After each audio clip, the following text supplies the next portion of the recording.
कृष्ण। ओम नमो भगवते वासुदेवाय। आज बुधवार है और बुधवार के दिन हम ओंकार विद्या मंदिर स्कूल के बच्चों के लिए जो शास्त्रों पर आधारित एक क्लास उनके लिए भेजते हैं वीडियो क्लिपिंग के द्वारा। तो आज हम भगवत गीता का चैप्टर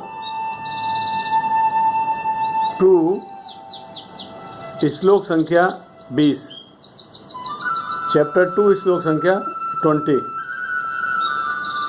न जायते म्रियते वा कदाचिन नायं भूत्वा भविता वा न भूय अजो नित्य शाश्वतोऽयं पुराणो न हन्यते हन्यमाने शरीरे। यानी आत्मा के लिए किसी भी काल में न तो जन्म है न मृत्यु। वह न तो कभी जन्मा है न जन्म लेता है और न ही जन्म लेगा। वह अजन्मा, नित्य, शाश्वत तथा पुरातन है। शरीर के मारे जाने पर भी वह मारा नहीं जाता है ना। यानी for the soul there is neither birth nor death.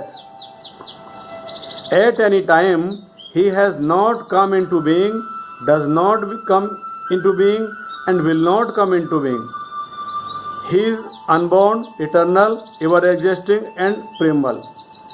He is not slain when the body is slain. यानी शरीर और आत्मा दो अलग अलग चीज़ है। शरीर के नष्ट होने पर भी हमारी आत्मा नष्ट नहीं होती। आत्मा अजर है और अमर है। ये भगवान श्री कृष्ण अर्जुन को समझा रहे हैं।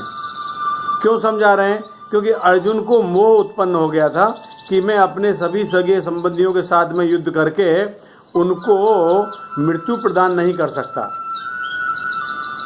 तो भगवान बता रहे हैं कि वो कभी ना तो मरे ना मरेंगे। वो आज भी हैं, कल भी थे और आगे भी रहेंगे।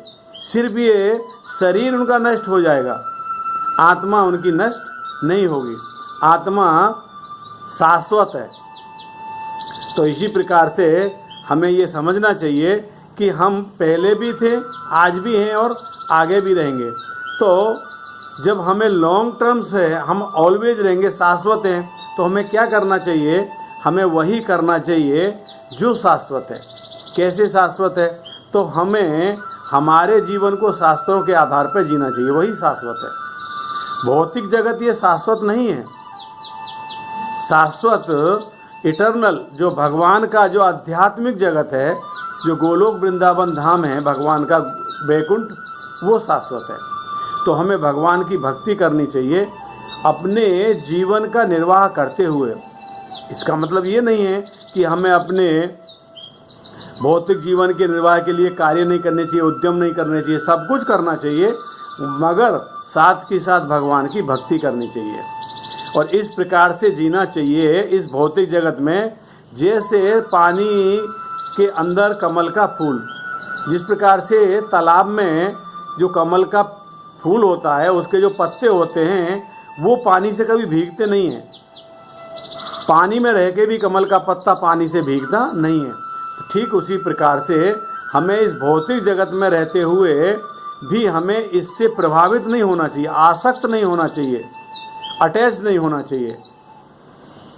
सिर्फ अपने कर्म करना चाहिए और भगवान की भक्ति करनी चाहिए, ताकि भगवान हमारे ऊपर कृपा बनाए रखेंगे। हरे कृष्णा। बहुत बहुत धन्यवाद।